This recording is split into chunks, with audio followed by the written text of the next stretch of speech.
ಹರಿಕಥಾಮೃತ ಸಾರ ಗುರುಗಳ ಕರುಣದಿಂದ ಪನಿತು ಪೇಳುವೆ ಪರಮ ಭಗವದ್ಭಕ್ತರಿದನಾದರದಿ ಕೇಳುವುದು. ಕಡು ಕರುಣಿ ನೀನೆಂದರಿದು ಹೇರುಡಲ ನಮಿಸುವೆ ನಿನ್ನಡಿಗೆ ಬೆಂಬಿಡದೆ ಪಾಲಿಸು ಪರಮ ಕರುಣಾ ಸೆಂದು ಎಂದೆಂದು. ನಡು ನಡುವೆ ಬರುತ್ತಿಪ್ಪ ವಿಘ್ನವ ತಡೆದು ಭಗವನ್ ನಾಮ ಕೀರ್ತನೆ ನುಡಿದು ನುಡಿಸೆನ್ನಿಂದ ಪ್ರತಿ ದಿವಸದಲ್ಲಿ ಮರೆಯದಲೇ. ಶ್ರೀರಾಮಚಂದ್ರ ದೇವರ ಲೀಲೆಯನ್ನು ನೋಡ್ತಾ ಇದ್ದೇವೆ. ಮನುಜಾವತಾರವನ್ನು ತೆಗೆದುಕೊಂಡು ಲೀಲೆಯನ್ನು ತೋರಿಸಿದಂತಹ ಆ ರಾಮಚಂದ್ರ ದೇವರ ಲೀಲೆಯನ್ನು ಇಲ್ಲಿ ದಾಸರು ಒಂದು ಪದ್ಯದಲ್ಲಿ ಬರೆದಿದ್ದಾರೆ, ಅದನ್ನು ನೋಡೋಣಂತೆ. ದೇವ ದೇವ ಲೋಕೇಶ್ವರ ರಾಮ ಪಾವನಾತ್ಮ ಪರಾತ್ಪರ ದೋಷ ದೂರ. ಜೀವ ಜೀವ ಪರಾತ್ಪರ ಗೂಢಚಾರ ಜಗದಾದಿ ಮೂಲ ಪಾಲನೈಕ ಲೀಲಾ. ಭಗವಾನ್ ತ್ರಿಕಾಲಾತ್ಮಕ ಕಾಲ ಕಾಲ ನಗನಾಗ ಹಾಲಾಹಲ ಮಾಯಾ ಮೂಲ. ತ್ರಿಗುಣಾತ್ಮಕ ಲೀಲಾ ಕರುಣಾಲವಾಲ ದುರುಳವಂಶವೇತ್ರ ಸುಜನಾತ್ರ ಪತ್ರ. ಪರಮ ಶುಭ ಚರಿತ್ರ ಸ್ವಪ್ರಕಾಶ ಗಾತ್ರ ಸರಸಿಜಾತ ನೇತ್ರ ಸಕಲ ಲೋಕಸೂತ್ರ. ಧರಣಿ ಜಾಕಳತ್ರ ಕರುಣೈಕ ಪಾತ್ರ. ಶಿವಶೌರಿ ನೀನೆ ಭವ ಇಂದ್ರ ನೀನೆ ರವಿ ಸೋಮ ನೀನೆ ನವಗ್ರಹವು ನೀನೆ. ಅವನಿಯಲ್ಲ ನೀನೆ ಭವ ಕಳೆವವನು ನೀನೆ ಸರ್ವದೋಷ ದೂರ. ಶ್ರೀರಾಮ ಶ್ರೀರಾಮ ಮಾಂ ಪಾಹಿ ಮಾಂ ಪಾಹಿ.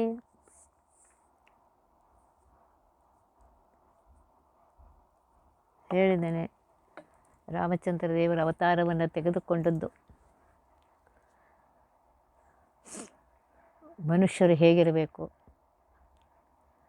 ಧರ್ಮಗಳನ್ನು ಯಾವ ರೀತಿ ಮಾಡಬೇಕು, ವರ್ಣಾಶ್ರಮ ಧರ್ಮಗಳನ್ನು ಅದನ್ನೆಲ್ಲ ತಾನು ಮಾಡಿ ತೋರಿಸಿದ್ದಾನೆ. ತೋರಿಸಿ ಈ ರೀತಿಯಾಗಿ ಇರ್ರಿ ಅಂತ ಹೇಳ್ತಾ ಇದ್ದಾನೆ ಪರಮಾತ್ಮ. ಅದನ್ನೇನು ಹೇಳ್ತಾರೆ, ದೇವದೇವ ಲೋಕೇಶ್ವರ ರಾಮ ಅಂತ ಇದ್ದಾರೆ. ಪರಮಾತ್ಮ ಎಂತನು ದೇವೋತ್ತಮನಾಗಿದ್ದಾನೆ, ಸರ್ವೋತ್ತಮನಾಗಿದ್ದಾನೆ. ಪರಮಾತ್ಮ ಎಲ್ಲ ದೇವತೆಗಳಿಗಿಂತಲೂ ಉತ್ತಮನಾಗಿದ್ದಾನೆ. ಅದರಿಂದ ದೇವದೇವ ಲೋಕೇಶ್ವರ, 14 ಲೋಕಕ್ಕೆ ಸ್ವಾಮಿಯಾಗಿದ್ದಾನೆ ಪರಮಾತ್ಮ. ಅವನೇ ರಾಮನಾಗಿ ಅವತಾರವನ್ನು ತೆಗೆದುಕೊಂಡಿದ್ದಾನೆ. ಪಾವನಾತ್ಮ ಅಂತ ಹೇಳಿದ್ರೆ ಅನಂತ ಕಲ್ಯಾಣ ಗುಣ ಪರಿಪೂರ್ಣನಾಗಿದ್ದಾನೆ ಪರಮಾತ್ಮ. ಪರಾತ್ಪರ ಸರ್ವೋತ್ತಮನಾಗಿದ್ದಾನೆ, ಸರ್ವಶ್ರೇಷ್ಠನಾಗಿದ್ದಾನೆ. ದೋಷ ದೂರನಾಗಿದ್ದಾನೆ. ಕಿಂಚಿತ್ತೂ ದೋಷವನಲ್ಲಿಲ್ಲ. ಅನಂತ ಕಲ್ಯಾಣ ಗುಣ ಪರಿಪೂರ್ಣನಾಗಿರುವಂತಹ ಪರಮಾತ್ಮನಲ್ಲಿ ಸ್ವಲ್ಪವೂ ದೋಷ ಇಲ್ಲ. ಜೀವ ಜೀವ ಪರಾತ್ಪರ ಗೂಢಚಾರ. ಜೀವ ಜೀವ ಪರಾತ್ಮರ, ಎಲ್ಲ ಜೀವರಿಗಿಂತಲೂ ಅತ್ಯಂತ ಉತ್ತಮನಾಗಿದ್ದಾನೆ.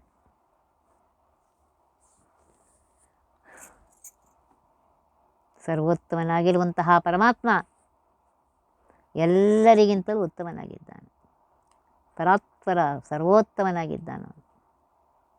ಗೂಢಚಾರ, ಎಲ್ಲರ ಒಳಗೆ ಇದ್ದಾನೆ. ನಾನೇ ಮಾಡ್ತೀನಿ ತಂದ್ಬಿಡ್ರಿ, ಎಲ್ಲರೊಳಗೂ ಇಡೀ ಅಣುರೇಣು ತೃಣಕಾಷ್ಟ ಪರಿಪೂರ್ಣ ಗೋವಿಂದ ಅಂತ ಹೇಳ್ತಾರೆ. ಎಲ್ಲ ಕಡೆಗೂ ಪರಮಾತ್ಮ ಇದ್ದಾನೆ. ಅವನು ಇಲ್ಲದೆ ಇರುವಂತಹ ಸ್ಥಳವೇ ಇಲ್ಲ. ಜೀವರೊಳಗೂ ಇದ್ದಾನೆ, ಜಡದೊಳಗೂ ಇದ್ದಾನೆ.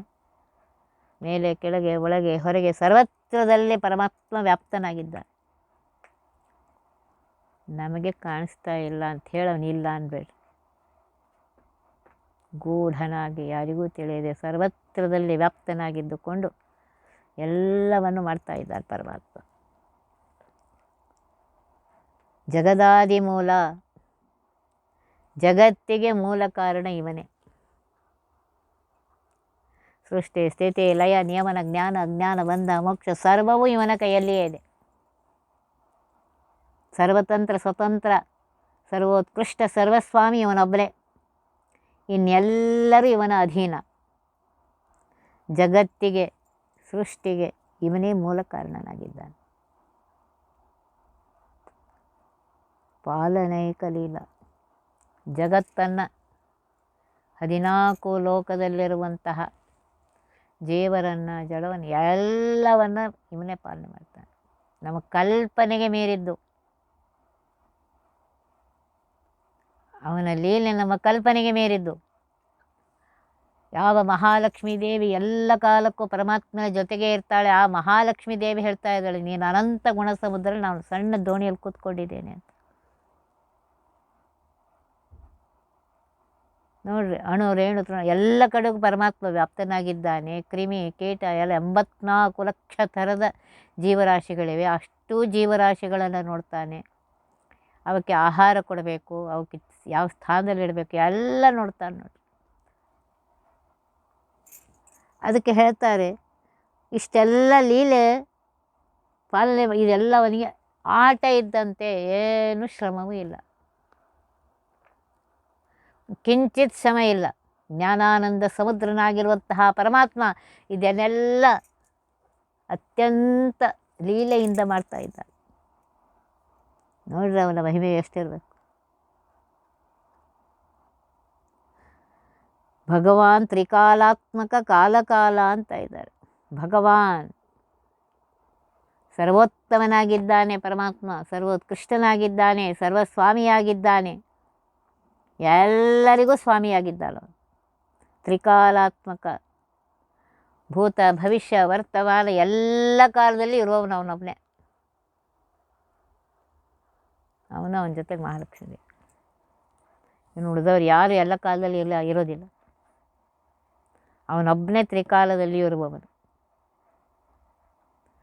ಕಾಲ ಕಾಲ, ಕಾಲಕ್ಕೂ ಕಾಲ ಸ್ವಾಮಿಯಾಗಿದ್ದಾನೆ ಪರಮಾತ್ಮ. ಪರಮಾತ್ಮ ಸ್ವಾಮಿಯಾಗಿದ್ದಾನೆ ಕಾಲಕ್ಕೂ. ನಗ ನಾಗ ಹಾಲಾಹಲ ಮಾಯಾಮೂಲ. ನಗ ಅಂದರೆ ಪರ್ವತಗಳು, ನಾಗಗಳು,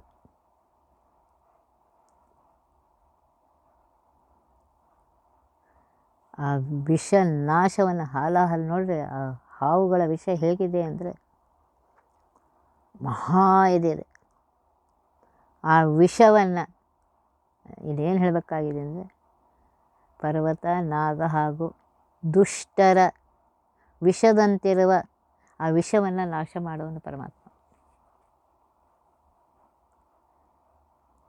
ದುಷ್ಟ ಶಿಕ್ಷಕನಾಗಿ ತನ್ನ ಭಕ್ತರ ರಕ್ಷಣೆಯನ್ನು ಮಾಡ್ತಾನೆ ಪರಮಾತ್ಮ.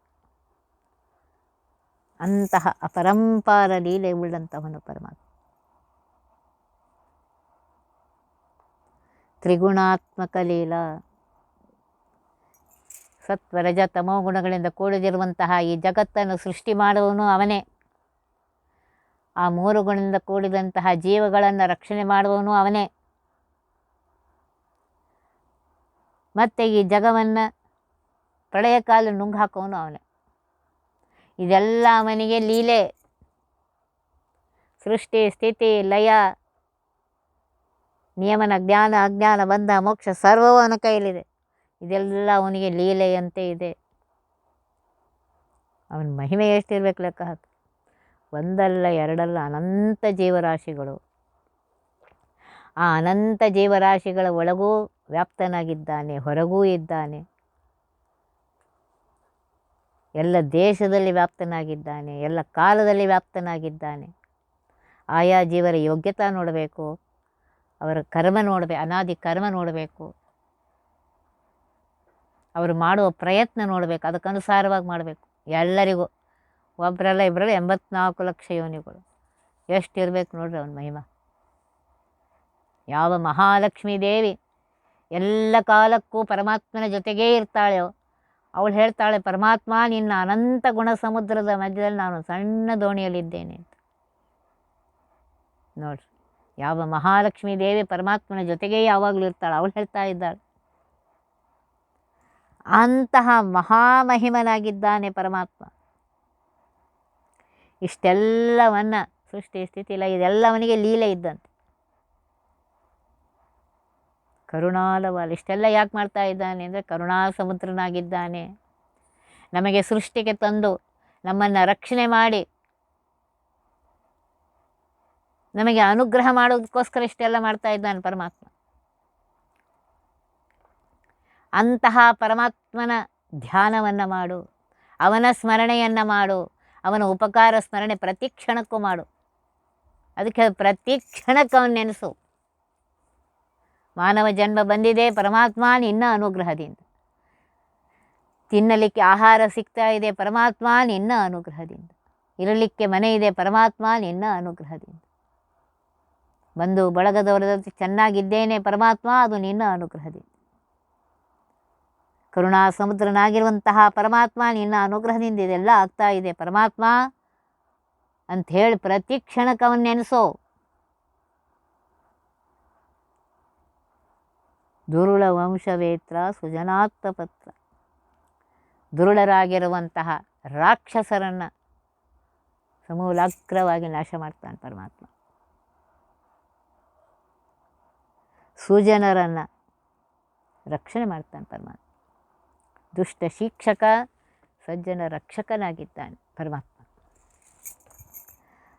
ಅವನೇ ದೇವದೇವನಾಗಿರುವಂತಹ ಲೋಕೇಶ್ವರನಾಗಿರುವಂತಹ ರಾಮ, ಇಂತಹ ಮಹಾನುಭಾವನಾಗಿದೆಯಪ್ಪ. ಪರಮ ಶುಭ ಚರಿತ್ರ. ಅವನ ಲೀಲೆ ಅತ್ಯಂತ ಮಂಗಲಕರವಾಗಿದೆ.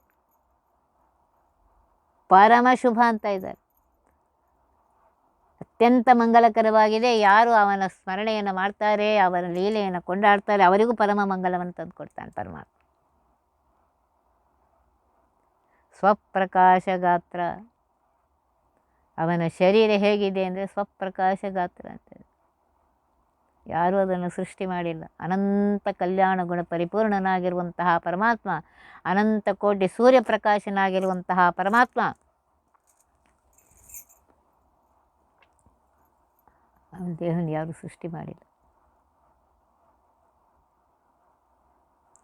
ಸ್ವಪ್ರಕಾಶ ಗಾತ್ರನಾಗಿ ಆ ದೇವರೇ ರಾಮಚಂದ್ರನಾಗಿದ್ದ. ಸರಚಿತ ನೇತ್ರ. ಕಮಲದಂತೆ ಕಣ್ಣುಳ್ಳವನು. ಪರಮಾತ್ಮನ ಕಣ್ಣಿನ ವರ್ಣನೆ ಬಂದರೆ ತಿಳ್ಕೋಬೇಕು. ಇಷ್ಟೆಲ್ಲ ಇದ್ದರೂ ಅನಂತ ಕೋಟಿ ಸೂರ್ಯ ಪ್ರಕಾಶನಾಗಿದ್ದಾನೆ, ಜಗತ್ತಿಗೆ ಸ್ವಾಮಿಯಾಗಿದ್ದಾನೆ, ಅನಂತ ಕಲ್ಯಾಣ ಗುಣ ಪರಿಪೂರ್ಣನಾಗಿದ್ದಾನೆ, ದೋಷ ದೂರನಾಗಿದ್ದಾನೆ. ಇಷ್ಟಿದ್ರೂ ಪರಮಾತ್ಮ ಹೇಳ್ತಾ ಇದ್ದಾರೆ,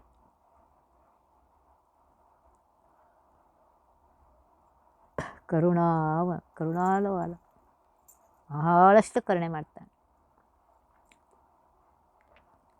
ಕರುಣಾ ಸಮುದ್ರನಾಗಿದ್ದಾನೆ. ಭಕ್ತರ ಮೇಲೆ ಬಹಳ ಪ್ರೀತಿ ಅವನಿಗೆ. ದುರುಳ ವಂಶವೇತ್ರ. ರಾಕ್ಷಸ ವಂಶವನ್ನು ನಾಶ ಮಾಡಿ ಹಾಕ್ತಾನೆ. ಅವರಿಂದ ಸಜ್ಜನರಿಗೆ ತ್ರಾಸಾಗುತ್ತೆ ಅಂತ ಹೇಳಿ ಅವರನ್ನು ನಾಶ ಮಾಡ್ತಾನೆ ಪರಮಾತ್ಮ. ಅವತಾರ ತೆಗೆದುಕೊಂಡದ್ದು ಅದಕ್ಕೋಸ್ಕರನೇ, ಸಜ್ಜನರ ರಕ್ಷಣೆ ಮಾಡುವುದಕ್ಕೋಸ್ಕರ, ದುಷ್ಟ ಜನರ ಶಿಕ್ಷೆಗೋಸ್ಕರ.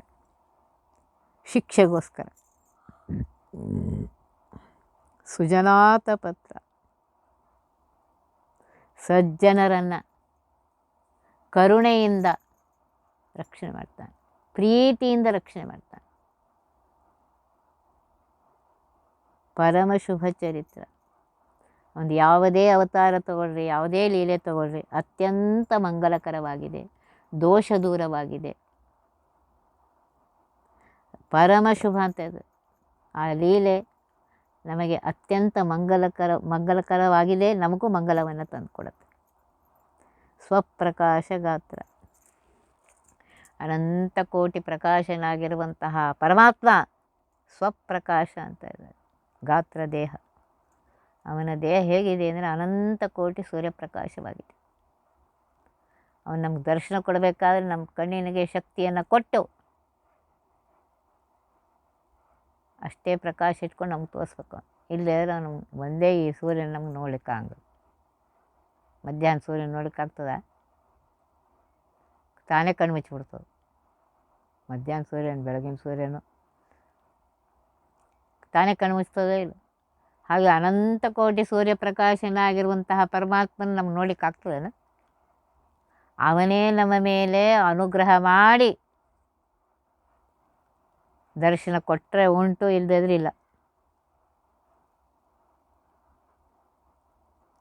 ಆದ್ದರಿಂದ ಆ ಪರಮಾತ್ಮನ ಮಹಿಮೆಯನ್ನು ತಿಳ್ಕೊ. ಸರಸಿಜ ನೇತ್ರ, ಕಮಲದಂತೆ ಕಣ್ಣುಳ್ಳವನು. ಕಣ್ಣಿನ ವರ್ಣನೆ ಬಂದರೆ ತಿಳ್ಕೋಬೇಕು. ಎಷ್ಟಿದ್ರೂ ಪರಮಾತ್ಮ ಕರುಣಾ ಸಮುದ್ರನಾಗಿದ್ದಾನೆ. ಭಕ್ತರನ್ನು ಕರುಣಾ ದೃಷ್ಟಿಯಿಂದ ನೋಡಿ ಅವರನ್ನು ಉದ್ಧಾರ ಮಾಡ್ತಾನೆ. ಸಕಲ ಲೋಕ ಸೂತ್ರ, ಇಡೀ 14 ಲೋಕಕ್ಕೆ ಸ್ವಾಮಿ ಇವನೇ. ಸೃಷ್ಟಿ ಸ್ಥಿತಿ ಲಯ ಎಲ್ಲ ಇವನೇ ಮಾಡೋನು.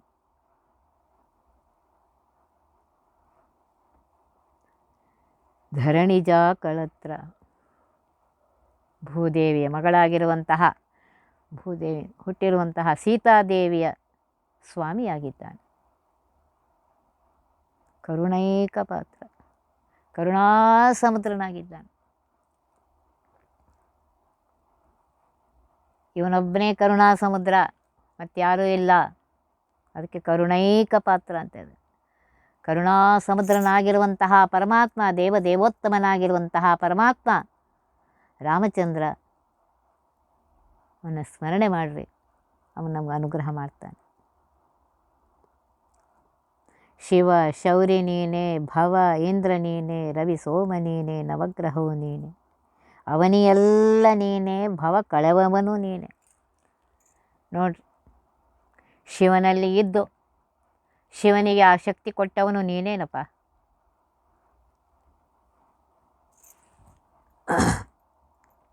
ಕೃಷ್ಣ ಶೌರ್ಯ, ಕೃಷ್ಣ ನೀನೇ. ಕೃಷ್ಣಾವತಾರದಲ್ಲಿ ಸಾಕ್ಷಾತ್ ಪರಮಾತ್ಮ ನೀನೇನಪ್ಪ. ರಾಮಚಂದ್ರ ನೀನೇ ಮುಂದೆ ಕೃಷ್ಣನಾಗಿ ಅವತಾರವನ್ನು ತೆಗೆದುಕೊಳ್ಳು. ಭವ ರುದ್ರದೇವರು, ರುದ್ರದೇವರಲ್ಲಿ ಇದ್ಕೊಂಡು ರುದ್ರ ರೂಪದಿಂದ ಎದ್ದು ರುದ್ರನಿಗೆ ಆ ಶಕ್ತಿ ಕೊಟ್ಟವನು ರುದ್ರನು ನೀನೇ. ಇದೇನು ಹೇಳಬೇಕಾಗಿದೆ ಅಂದರೆ, ಎಲ್ಲ ದೇವತೆಗಳಲ್ಲಿ ಇದ್ದು ಆಯಾ ನಾಮದಿಂದಲೇ ಇದ್ದು ಅವರಿಗೆ ಆ ಶಕ್ತಿಯನ್ನು ಕೊಟ್ಟಿದ್ದಾನೆ. ಎಲ್ಲ ನಾಮಗಳು ಪರಮಾತ್ಮನದೇ. ಇಂದ್ರನಲ್ಲಿ ಇದ್ದುಕೊಂಡು ಆ ಇಂದ್ರನಿಗೆ ಆ ಶಕ್ತಿ ಕೊಟ್ಟವನು ಅವನೇ. ಸೂರ್ಯನಲ್ಲಿದ್ದುಕೊಂಡು ಆ ಶಕ್ತಿ ಕೊಟ್ಟವನು ನೀನೇನಪ್ಪ. ಚಂದ್ರನಲ್ಲಿದ್ದುಕೊಂಡು ಶಕ್ತಿಯನ್ನು ಕೊಟ್ಟವನು ನೀನೇ. ನವಗ್ರಹಗಳಲ್ಲಿದ್ದುಕೊಂಡು ಅವರಿಗೆ ಆ ಶಕ್ತಿಯನ್ನು ಕೊಟ್ಟವನು ನೀನೇ. ಅವನಿಯೆಲ್ಲ ನೀನು. ಇಡೀ ಬ್ರಹ್ಮಾಂಡದಲ್ಲಿ ಸರ್ವತ್ರ ವ್ಯಾಪ್ತನಾಗಿದ್ಯಪ್ಪ ನೀನು. ನೀನು ಇಲ್ಲದೇ ಇರುವಂತಹ ಸ್ಥಳ ಒಂದು ಕಣವು ಈ ಬ್ರಹ್ಮಾಂಡದಲ್ಲಿ ಇಲ್ಲ ಪರಮಾತ್ಮ. ಎಲ್ಲ ನೀನೇ, ಎಲ್ಲ ವ್ಯಾಪ್ತನಾಗಿದ್ದೆ ಪರಮಾತ್ಮ. ರಾಮಚಂದ್ರ ಭವ ಕಳೆವವ ನೀನೇ. ಈ ಸಂಸಾರ ಸಾಗರದಿಂದ ನಾವು ಉದ್ಧಾರ ಆಗಬೇಕಾಗಿದ್ದರೆ ಪರಮಾತ್ಮ ಒಬ್ಬನೇ ನಮ್ಮನ್ನು ಉದ್ಧಾರ ಮಾಡು. ಬೇರೆ ಯಾರು ನಮ್ಮನ್ನು ಉದ್ಧಾರ ಮಾಡೋದು? ಸರ್ವೋತ್ತಮನಾಗಿರುವಂತಹ ಸರ್ವೋತ್ಕೃಷ್ಟನಾಗಿರುವಂತಹ ರಾಮಚಂದ್ರ ಸೃಷ್ಟಿಗೆ ತಂದವನು ನೀನೇ. ಇಲ್ಲಿ ಸಂಸಾರದಲ್ಲಿ ಇಟ್ಟವನು ನೀನೇ. ಹೊಟ್ಟೆಗೆ ಅನ್ನ ಕೊಡುವವನು ನೀನೇ. ಬಟ್ಟೆ ಕೊಟ್ಟವನು ನೀನೇ. ನಿದ್ದೆಯನ್ನು ಕೊಡುವವನು ನೀನೇ. ನಿದ್ದೆಯಲ್ಲಿ ಬೀಳುವಂಥ ಸ್ವಪ್ನವು ನಿನ್ನ ಅನುಗ್ರಹದಿಂದಲೇ ಬೀಳ್ತಾ ಇದೆ. ಆ ಸ್ವಪ್ನವು ಅನುಗ್ರಹನೇ. ಅವೆಲ್ಲ ಅಲ್ಲೇ ಕೂತ್ರೆ ಆಮೇಲೆ ಹುಚ್ಚಿಡಿಯುತ್ತೆ. ಸ್ವಪ್ನದ ಮೂಲಕ ತಲೆಯಲ್ಲಿರುವಂತಹ ಎಲ್ಲ ಹೊಲಸನ್ನು ಹೊರಗೆ ಹಾಕ್ತಾನೆ ಪರಮಾತ್ಮ. ಆದ್ದರಿಂದ ಈ ಸಂಸಾರ ಸಾಗರದಿಂದ ಪಾರು ಮಾಡುವನು ಇವನೊಬ್ಬನೇ, ಪರಮಾತ್ಮ ಒಬ್ಬನೇ.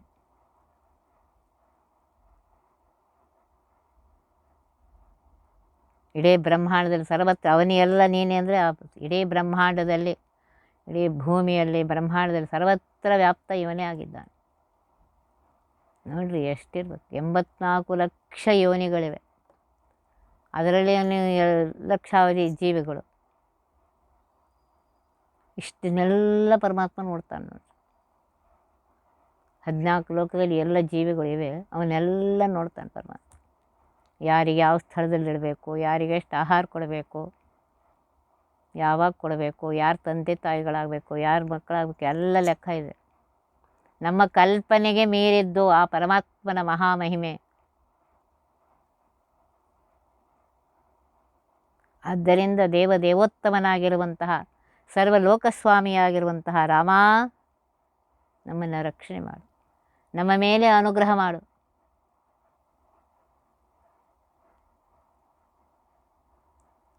ಸರ್ವತ್ರ ಅವನಿಯೆಲ್ಲ ಇಡೀ ಬ್ರಹ್ಮಾಂಡದಲ್ಲಿ ವ್ಯಾಪ್ತನಾಗಿರುವಂತಹ ಪರಮಾತ್ಮ ರಾಮಚಂದ್ರ, ಭವ ಕಳೆವವ ನೀನೇ. ಭವ ಸಂಸಾರ ಸಾಗರದಿಂದ ನಮ್ಮನ್ನು ಉದ್ಧಾರ ಮಾಡು ನೀನೊಬ್ಬರೇ.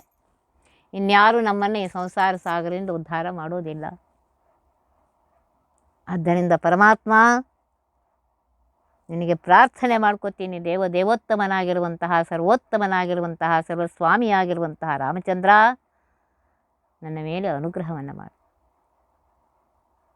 ಅನುಗ್ರಹ ಮಾಡಿ ನನಗೆ ಉದ್ಧಾರ ಮಾಡಪ್ಪ.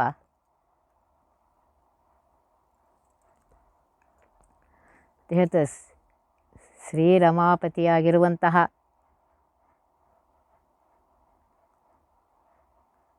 ಗಿರೀಶ, ಆ ವೆಂಕಟಾಚಲದಲ್ಲಿರೋನು ನೀನೇ. ಅಂತಹ ರಾಮಚಂದ್ರ, ಲಕ್ಷ್ಮೀಪತಿಯಾಗಿರುವಂತಹ ರಾಮಚಂದ್ರ, ನನ್ನನ್ನು ಉದ್ಧಾರ ಮಾಡಪ್ಪ. ನಿನಗೆ ಪ್ರಾರ್ಥನೆಯನ್ನು ಮಾಡ್ತೇನೆ, ನನ್ನನ್ನು ಉದ್ಧಾರ ಮಾಡು. ಸರ್ವೋತ್ತಮನಾಗಿರುವಂತಹ ಸರ್ವೋತ್ಕೃಷ್ಟನಾಗಿರುವಂತಹ ಸರ್ವಸ್ವಾಮಿಯಾಗಿರುವಂತಹ ದೇವೋತ್ತಮನಾಗಿರುವಂತಹ ಲೋಕೇಶ್ವರನಾಗಿರುವಂತಹ ಪರಾತ್ಪರನಾಗಿರುವಂತಹ ದೋಷ ದೂರನಾಗಿರುವಂತಹ ಹೇ ಪರಮಾತ್ಮ ರಾಮಚಂದ್ರ, ಉದ್ಧಾರ ಮಾಡು ಅಂತ ಹೇಳಿ ಪ್ರಾರ್ಥನೆ ಮಾಡ್ಕೋತಾ ಇದ್ದೆ. ಎಷ್ಟು ಸುಂದರವಾಗಿ, ದೊಡ್ಡ ಹಾಡೇನಿಲ್ಲ, 3 ನುಡಿ ಹಾಡಿದೆ. ಆ 3 ನುಡಿ ಹಾಡಿನಲ್ಲಿ ಆ ಪರಮಾತ್ಮ ರಾಮಚಂದ್ರನಾಗಿ ಉದ್ಧಾರ, ಅಂತಹ ಪರಮಾತ್ಮ ನೀನೇ, ಸರ್ವೋತ್ತಮನಾಗಿರುವಂತಹ ಪರಮಾತ್ಮನೇ ರಾಮನಾಗಿದ್ಯಪ್ಪ, ಉದ್ಧಾರ ಮಾಡು ತಂದೆ. ಹಾಗೆ ರಾಮನಾಗಿ ಹೇಗೆ ಎಲ್ಲರನ್ನು ಉದ್ಧಾರ ಮಾಡಿದ್ದೀನಿ, ನಿನ್ನ ಭಕ್ತರು ಉದ್ಧಾರ ಮಾಡಿದ್ದೀನಿ, ಹಾಗೆ ನನ್ನನ್ನು ಉದ್ಧಾರ ಮಾಡು ಅಂತ ಹೇಳಿ ಪ್ರಾರ್ಥನೆ ಮಾಡ್ಕೋತಾ ಇದ್ದೆ.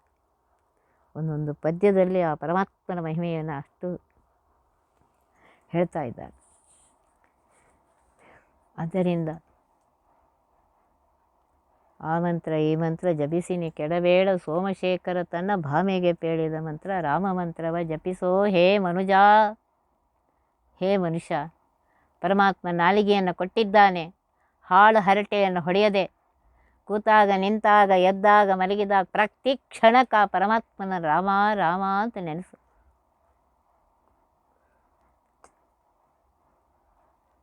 ಆಗ ಸರ್ವೋತ್ತಮನಾಗಿರುವಂತಹ ಪರಮಾತ್ಮ ಬಂದು ನಿನಗೆ ಅನುಗ್ರಹ ಮಾಡಿಯೇ ಮಾಡ್ತಾನೆ. ಅನುಗ್ರಹ ಮಾಡುವುದಕ್ಕೋಸ್ಕರನೇ ಪರಮಾತ್ಮ ಇಷ್ಟೆಲ್ಲ ಸೃಷ್ಟಿಯಾದಿಗಳನ್ನ ಮಾಡ್ತಾ ಇದ್ದಾನೆ.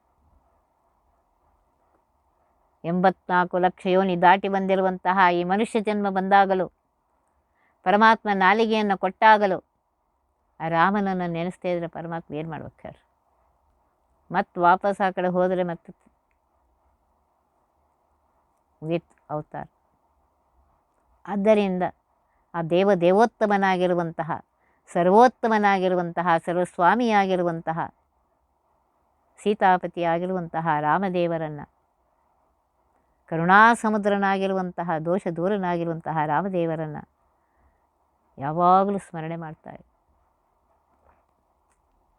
ಅವನ ಅವತಾರವನ್ನು ತೆಗೆದುಕೊಂಡದ್ದು ನಮಗೆ ಆಚರಣೆ ಮಾಡುವುದಕ್ಕೆ, ತೋರಿಸುವುದಕ್ಕೋಸ್ಕರ. ಮಗ ಹೇಗಿರಬೇಕು, ಅಣ್ಣ ಹೇಗಿರಬೇಕು, ಗಡ್ಡ ಹೇಗಿರಬೇಕು, ತಂದೆ ತಾಯಿಗಳು ಹೇಗಿರಬೇಕು, ಪ್ರತಿಯೊಂದನ್ನು ರಾಜ ಹೇಗಿರಬೇಕು, ಪ್ರತಿಯೊಂದನ್ನು ಪರಮಾತ್ಮ ತೋರಿಸಿಕೊಟ್ಟಿದ್ದಾನೆ. ಆ ರೀತಿಯಾಗಿ ಆಚರಣೆ ಮಾಡಿ, ಅಂದರೆ ನಾನು ನಿಮಗೆ ಅನುಗ್ರಹ ಮಾಡ್ತೀನಿ. ಅಂತಹ ಸರ್ವೋತ್ತಮನಾಗಿರುವಂತಹ ಸರ್ವೋತ್ಕೃಷ್ಟನಾಗಿರುವಂತಹ ಸರ್ವಸ್ವಾಮಿಯಾಗಿರುವಂತಹ ರಾಮಚಂದ್ರ ದೇವರನ್ನು ಸ್ಮರಣೆ ಮಾಡಿ, ಪ್ರತಿ ಕ್ಷಣಕ್ಕವನ ಸ್ಮರಣೆ ಮಾಡಿ ಅಂಥೇಳಿ ಹೇಳ್ತಾ ಇದ್ದಾರೆ. ಒತ್ತಿ ಬಹ ವಿಘ್ನಗಳ ಕಳೆದಪ ಮೃತ್ಯುವಿಗೆ ಮರೆ ಮಾಡಿ ಕಾಲನ ದೂತರಿಗೆ ಭೀಕರವ ಪೊಟ್ಟಿಸಿ ಸಕಲ ಸಿದ್ಧಿಗಳ ಒತ್ತಿಗೊಳ್ಳಿಸಿ ಮನರು ಹೇಕ್ಷಣ ನೃತ್ಯ ಮಾಡುವರವರ ಮನೆಯೊಳು ನಿತ್ಯಮಂಗಳ ಹರಿಕಥಾಮೃತ ಸಾರ ಪಠಿಸುವರ.